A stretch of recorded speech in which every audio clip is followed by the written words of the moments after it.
بسم اللہ الرحمن الرحیم۔ السلام علیکم اسٹوڈنٹس، کیسے ہیں آپ سب؟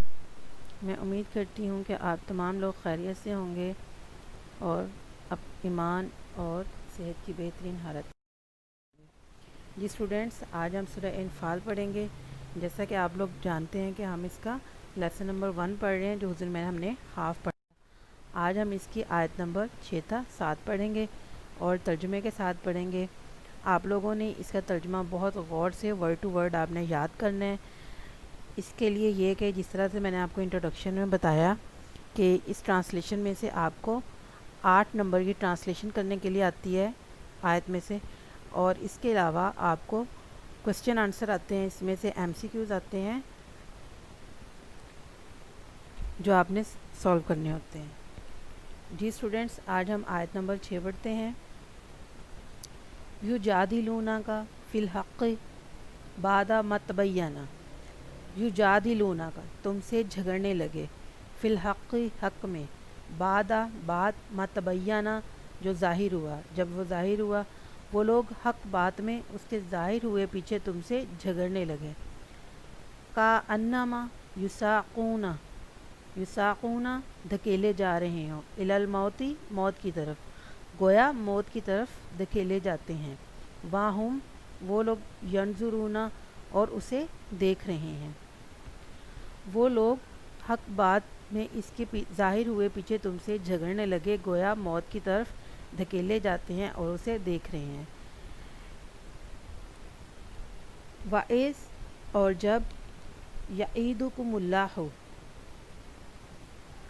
جب اللہ تعالیٰ وعدہ کرتا تھا، احدی طائفتین کہ 2 جماعتوں میں سے یا 2 گروہوں میں سے ایک گروہ، انھا لکم تمہارا ہو جائے گا، وتودون تم کیا چاہتے تھے، تم چاہتے تھے، انا کہ غیر ذاتی شوکتی کہ جو گروہ جو ہے ہتھیار سے لیس نہیں ہے، جس کے پاس ہتھیار نہیں ہے، بے شان و شوکت ہے، وہ تمہارا ہو جائے۔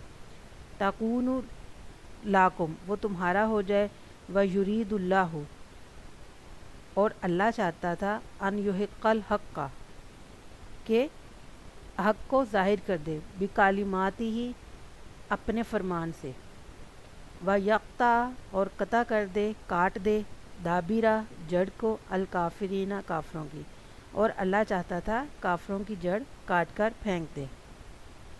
جی اسٹوڈنٹ، یہ اس وقت کی بات ہے، آپ لوگ اردو کا لیسن نمبر 1 پڑھیں گے، جس میں آپ لوگوں کو بتایا گیا ہے کہ مسلمان ہجرت کر کے مدینہ کی طرف چلے گئے۔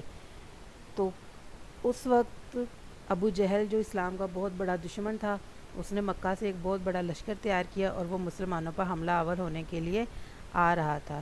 تو جب آپ صلی اللہ علیہ وسلم نے مسلمانوں کو اس کے بارے میں بتایا، تو کیونکہ ابھی ان لوگوں کے ایمان اتنے پختہ نہیں تھے، تو اس لیے ان کے دل جو تھے وہ ڈر گئے۔ ان کو ایسا لگنے لگا کہ اتنے بڑے گروہ کو فیس کرنا بالکل ایسے ہی ہے جیسے ہم خود ہی موت کو گلے لگا رہے ہیں۔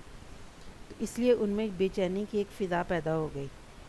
اور ایک گروہ تھا ابو سفیان کا، جو ملک شام سے تجارت کر کے آ رہا تھا اور اس کے پاس کوئی ہتھیار نہیں تھے، صرف مال تھا۔ تو وہ مسلمان یہ چاہتے تھے، دونوں میں سے اب ایک جماعت کے ساتھ تو مقابلہ ضروری ہونا تھا، تو مسلمان یہ چاہتے تھے کہ ان کا مقابلہ جو ہے وہ ابو جہل کے گروہ کی بجائے ابو سفیان کے گروہ سے ہو جائے۔ لیکن اللہ تعالیٰ کو کچھ اور منظور تھا۔ اللہ تعالیٰ کافروں پر مسلمانوں کا رعب قائم کرنا چاہتے تھے، اور یہ بتانا چاہتا تھا اللہ تعالیٰ کہ مسلمان بہت تھوڑی سی تعداد میں بھی بہت زیادہ کافروں کو شکست دے سکتے ہیں، اور یہی چیز جو ہے وہ بعد میں اللہ تعالیٰ نے ظاہر کی۔ لیحق الحق تاکہ سچ کو سچ، ویبطل الباطل اور جھوٹ کو جھوٹ کر دے، والو کارہ المجرمون کاریہ ناخوش المجرمون مجرم کی ایک جماعت۔ اس جب تستغیثون، اس جب تستغیثون تم فریاد کرتے تھے، ربکم اپنے رب سے، فاستجاب بس اس نے تمہاری دعا قبول کر لی، لاکم انی ممدکم اور اللہ نے فرمایا کہ تسلی رکھو تمہاری مدد کی جائے گی، بِأَلْفٍ من ملائکاتی ایک، بِأَلْفٍ 1000 من الملائکاتی فرشتوں سے، مردفین آگے پیچھے، 1000 فرشتے جو تھے وہ آگے پیچھے مسلمانوں کی مدد کریں گے. وما اور یہ جعل اللہ اللہ تعالیٰ نے اس بات کو الا بشرا صرف مسلمانوں کو بشارت دی تھی، یا اللہ تعالیٰ نے اس بات کو اس مدد کو صرف بشارت ہی بنایا تھا. والی تطمئن تاکہ مطمئن ہو جائیں، بھی قلوبکم ان کے دل، تاکہ تمہارے دل جو ہے اطمینان حاصل کریں. اللہ تعالیٰ نے یہ بات فرما کر کہ 1000 فرشتوں سے ایک مسلمانوں کی مدد کریں گے جو ایک دوسرے کے پیچھے آتے جائیں گے، تو اس بات کو اللہ تعالیٰ نے محض ایک بشارت بنایا تھا، ایک خوشخبری بنایا تھا تاکہ مومنوں کے دل جو ہے اطمینان حاصل کریں. حالانکہ دیکھا جائے تو مدد تو اللہ ہی کی طرف سے ہے. وَمَا النَّصْرُ إِلَّا اور مدد تو من عند اللہ اللہ ہی کی طرف سے ہے. ان اللہ عزیز حکیم بے شک اللہ تعالیٰ زبردست حکمت والا ہے یا غالب حکمت والا ہے. اس کے علاوہ اسٹوڈنٹس اب آپ دیکھیں اپنی ایکسرسائز میں آپ کو سامنے الفاظ معنی یاد کیے ہوئے نظر آ رہے ہیں، آپ لکھے ہوئے نظر آ رہے ہیں. آپ لوگ انہیں یاد کریں گے بہت غور سے، کیونکہ یہ آپ کے MCQs کے پوائنٹ آف ویو سے بہت ضروری ہیں. آپ انہیں اچھے سے یاد کرو گے. اس کے علاوہ آپ کے نیچے دیکھیں 2 کوسچنز ہیں. آپ لوگوں کا جو ہوم ورک ہے یہ آپ لوگوں نے لکھنے ہیں. جس ڈیٹ کو بھی آپ سے ہوم ورک مانگا جائے گا آپ لوگ اسی ڈیٹ کو انہیں سبمٹ کروائیں گے. جی سوال نمبر 1، اس سبق میں مومنوں کی کیا صفات بیان کی گئی ہیں؟ آپ لوگوں نے پہلے جو میں نے آپ کو آیات پڑھائی تھی ان میں مومنوں کی صفات بیان کی گئی تھیں. اس کے علاوہ 2 گروہوں سے کیا مراد ہے؟ جو آج کا ہم نے لیسن پڑھا اس میں دونوں گروہوں کے بارے میں بتایا گیا، کون کون سے گروہ ہیں آپ نے انہیں تفصیل سے لکھنا ہے. اس کے علاوہ یہ عبارت دی گئی ہے جس کا آپ نے مفہوم بیان کرنا ہے، اس کو بھی آپ نے بہت اچھے سے یاد کرنا ہے.